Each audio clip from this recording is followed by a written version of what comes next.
Well, a very good Sunday afternoon to you. You're watching KTN Weekend at 1. My name is Najma Ismail.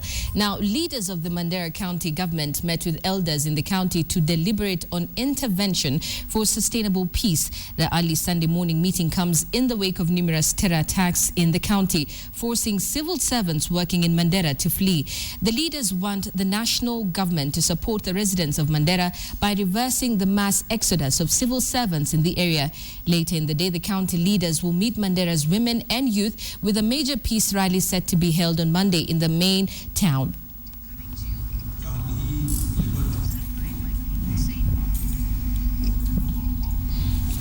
We're now joined live via phone link by Hussein Mohammed, who is in Mandera. Hussein, good afternoon. Good afternoon, Najma. How is the situation on the ground? What's happening there?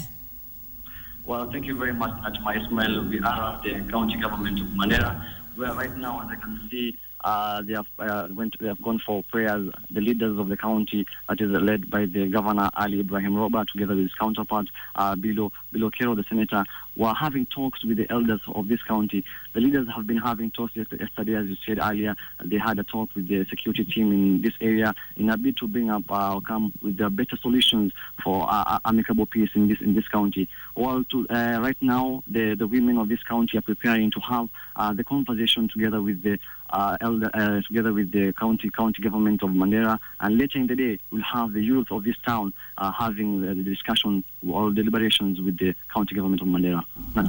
Well, after the security meeting yesterday, what is the county government of Mandera, Hussein, doing today in a bid to restore peace?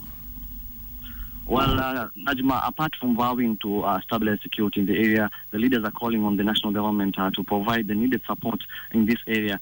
Reports that we are getting right now is that the Cabinet Secretary for Industrialization and Enterprise Development, Adan Mohammed, who is a member of the Mandera community, a member coming from this town, is yet to come, or is supposed to come in this town just to join the conversation together with these leaders and lawmakers who are here to bring his input to discuss more about bringing peace in this county.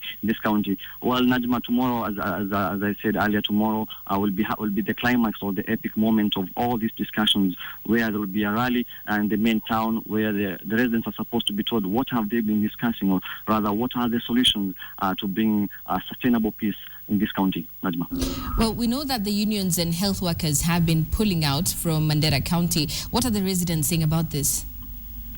Well, some of the residents, as we had more than 150 seeking transfers, teachers are seeking transfers, more than 20 health centers have been shut down. But still, what the residents are saying is that if the county government of Mandera is going to provide this or stabilize security in this town, some of them are ready to come back, and right now the people we are speaking to are telling us that they are ready to come back or to stay in the town.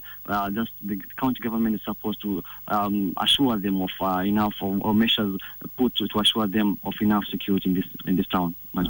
Thank you very much, Hussein Mohammed, who is in Mandera County, and we will be keeping you up to speed with the happenings there in our subsequent bulletins. Now, moving on, a section of women in GARISSA have welcomed the move by the International Criminal Court to drop crimes against humanity charges against President Uhuru Kenyatta. The women, under the auspices of the Maendeleo Wanawake GARISSA County, now want the president to concentrate on national development.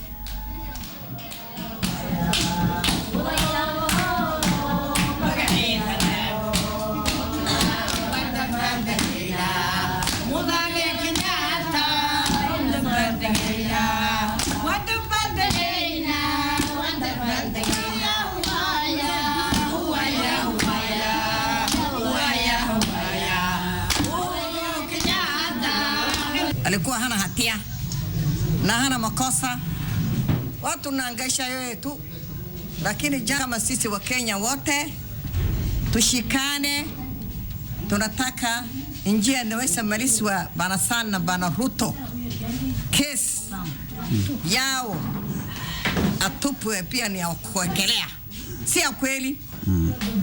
Kenya iko adui mingi, anasema jambo hii, lakini si jambo ya kweli. Kama sisi wa mama ya GARISSA tumesema bana Uhuru, hata wewe usolale kufanya kazi sasa. Alikuwa iko na tunaomba Mungu na pia Wakenya wote tunataka tuungane mkono ili Deputy President na Sang pia kesi yao itupiliwe mbali na pia tufurahie. Lazima tufanye juhudi ya kusimamia. Tunataka usalama irudi kwa imara. President yetu tunaomba security ikuwe tight. Hatutaki kina mama waumie, wakuwe na watoto yatima. Hiyo inatuumiza kina mama. Usiku hatulali. Now, still on matters ICC, opinions on whether the ICC decision on President Uhuru Kenyatta's case is likely to rattle the Jubilee administration are as divided as they are many. But there is a strong belief within Jubilee circles that personal friendship between President Kenyatta and his deputy William Ruto and unity of the country may keep Jubilee intact. But as Sam Ogina reports, the dilemma remains palpable.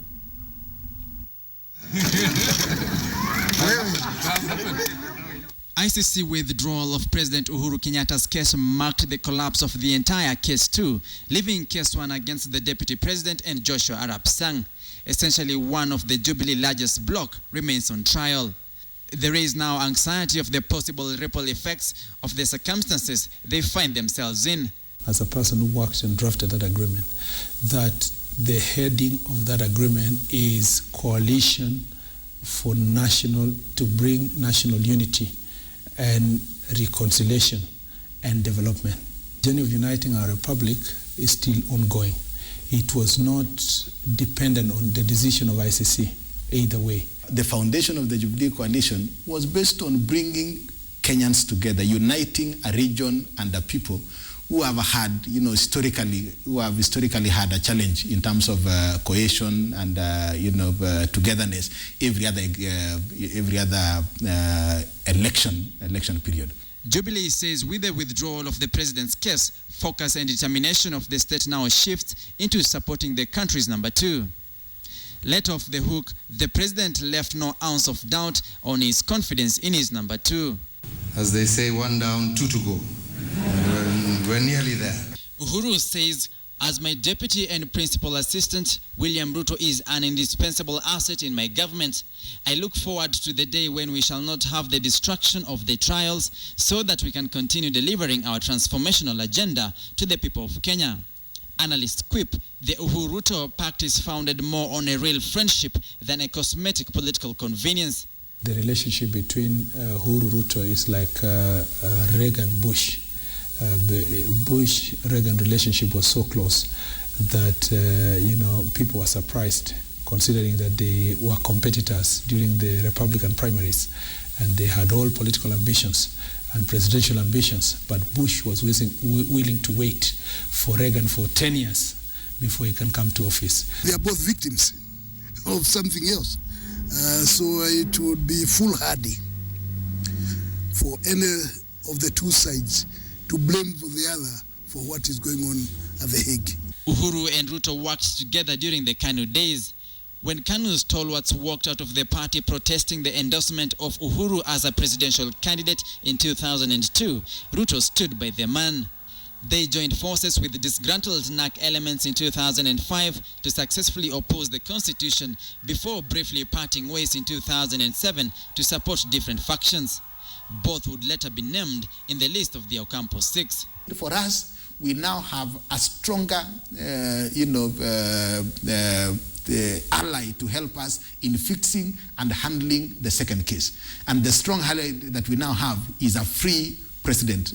As such, there is measured optimism within the Jubilee Alliance that the coalition is rock solid with a firm foundation to hold together.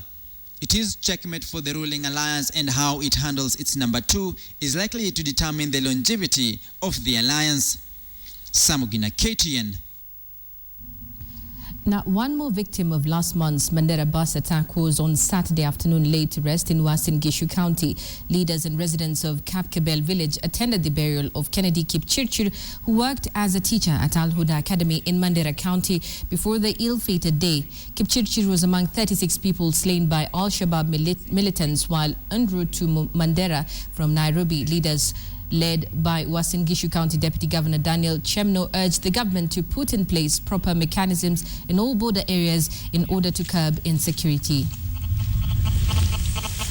tulisikia last week kwamba Kimaio ameretire, alafu Ole Lenku akatolewa. Na mimi nikiwa kiongozi pia nasema hao wawili watoshi. Tunataka wengine pia waende. Kwa sababu sio Ole Lenku peke yake na Kimaio ambao alikuwa anaongoza hiyo kazi ya security. We still have other officers ambao walikuwa wanafanya kazi. Kama NIS, watu wa intelligence walikuwa wapi? Wakati watu wa Al-Shabaab wanaingia Kenya, KTN ilikuwa inafanya nini? Kustaafu kwa Kimaio is not a solution for Al-Shabaab. Al-Shabaab is a foreign army. Na wala watu ambao wako kwa line ya kwanza ni KDF. Katiba inawapatia jukumu la kulinda mpaka za Kenya kwa wale watu ambao wanatoka hizi zingine. Na walikosea. It was not the police. It was KDF whose mandate was to protect our borders, to ensure foreign armies don't enter. Business owners in Joro town are counting losses after students of EGERTON University vandalized property worth millions of shillings. The rioting Joro campus students are said to have wreaked havoc after setting the university's main business center on fire. Anti-riot police were called to intervene after the evening protest turned chaotic.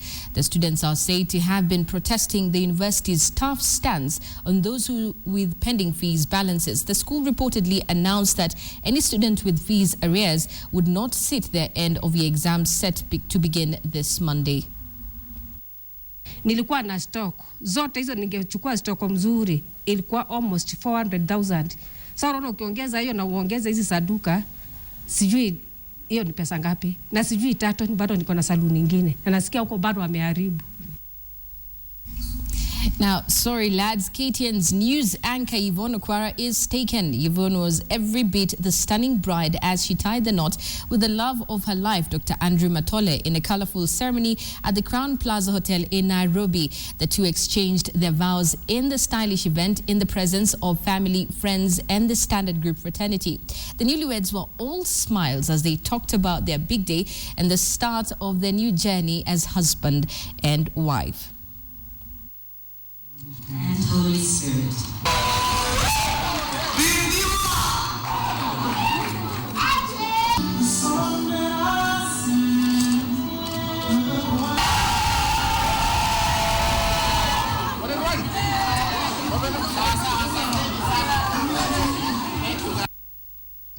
Well, we wish the bride and groom all the very best. I'm now taking a short break, but I will be back with more news.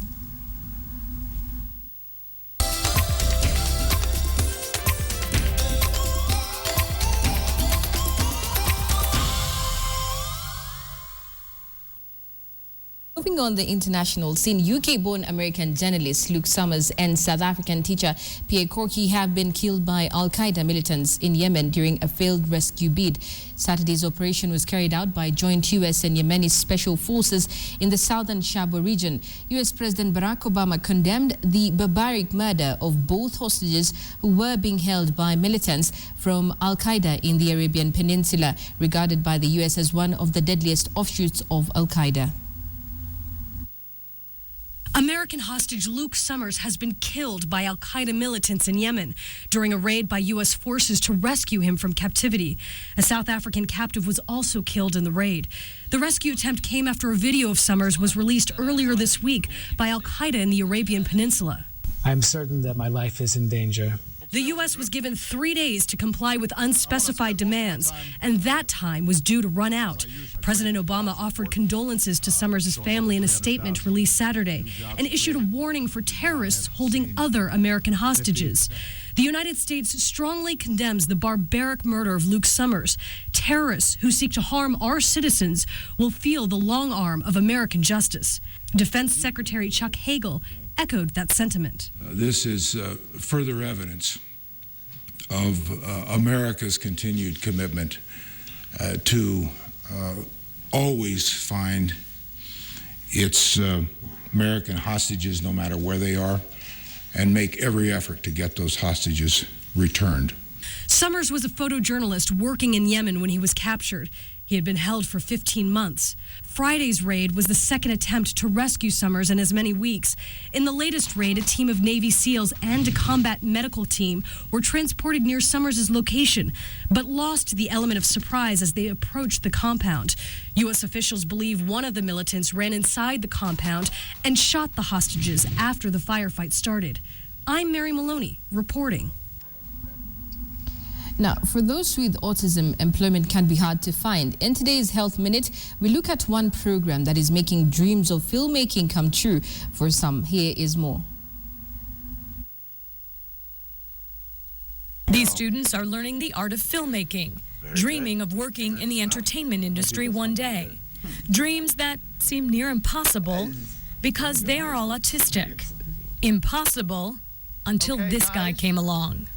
My name is Joey Travolta. I am the founder of Inclusion Films. I want to welcome you to Film Workshop. Joey Travolta. Yep, brother of that Travolta, who's an actor, director, and producer himself. He saw the need to help those who could not help themselves. So 2 parents with children with autism approached me and said, there's nothing for our kids. They're never included in everything. Would you consider doing classes? The program not only teaches technical skills, but life skills as well. 95% unemployment rate for individuals with autism.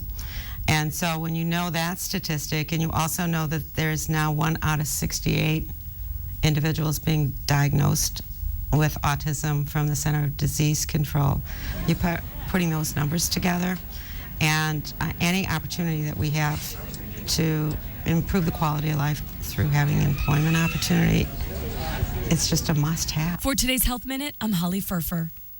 Well, thank you very much for watching KTN Weekend at 1. My name is Najma Ismail. Enjoy the rest of your afternoon.